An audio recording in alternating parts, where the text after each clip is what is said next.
Hello दोस्तों, नमस्ते, प्रणाम। आप लोग कैसे हैं? मैं अपने यूट्यूब चैनल में आप लोग का स्वागत करती हूँ। आप लोग स्वस्थ होंगे, मस्त होंगे, अच्छे होंगे। और मैं आप लोग को खूब बहुत सुंदर गीत सुनाऊंगी, देवी गीत। और नवरात्रि का महीना चल रहा है,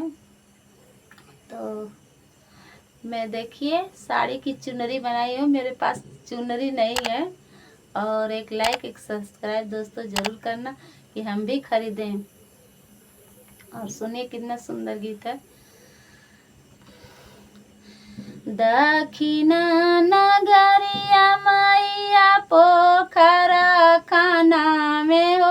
नगर के लोग ना छे के पोखरा के घटवा हो, नगर के लोग ना छे के पोखरा के घटवा हो, नगर के लोग ना पोखरा में उतारी मैया करे सननवा हो, यार रवा बैठीना मैया झार लंबी के सिया हो, रवा बैठीना मैया झार लंबी के सिया हो, रवा बैठीना घोड़वा चढ़ल आइले असुरे कर जवाओ, उहे सुना हो तो हसना करबो अपना बियावा हो, सुना हो तो हसना जब तू ही करबाया सुर हम से बियावा हो, कि जल्दी धरना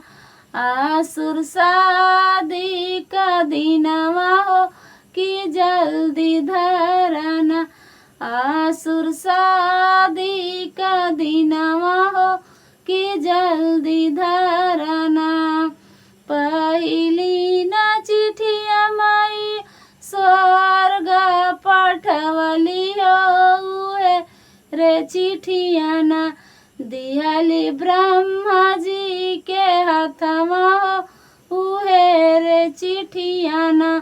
दिहली ब्रह्मा जी के हाथमा हो,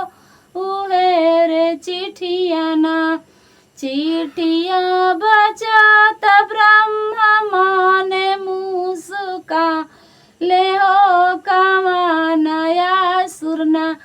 करी है देवी से बियावा हो, कामनाया सुरना करी है देवी से बियावा हो,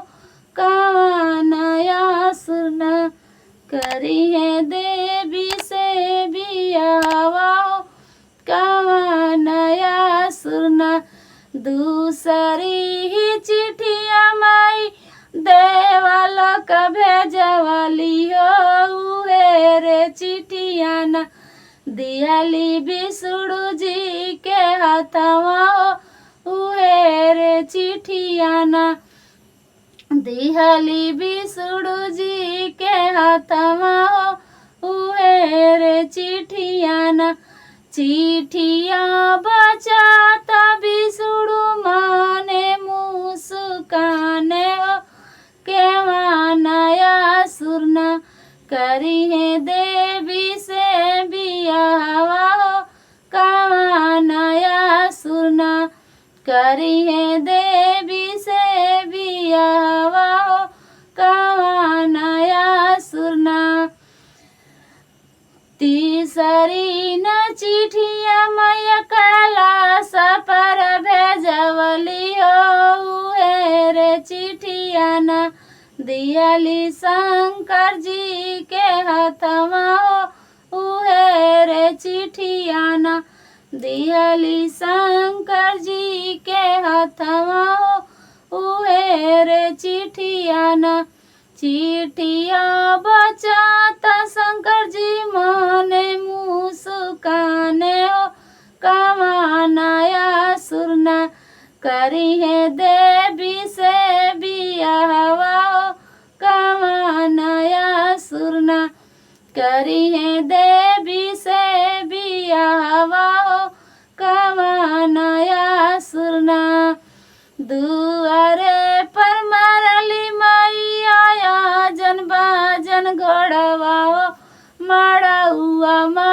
लीना मैया असुरा के बरतिया हो मड़उआ मारा लीना मैया असुरा के बरतिया हो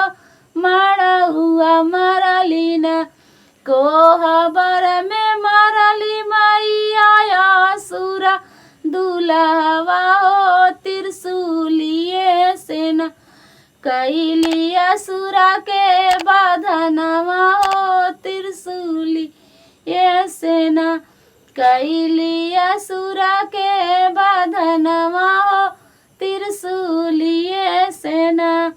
दोस्तों मेरा वीडियो कैसा लगा कमेंट में ज़रूर बताना और एक लाइक एक सब्सक्राइब ज़रूर करना, क्योंकि वीडियो बहुत मेहनत से बनाती हूँ।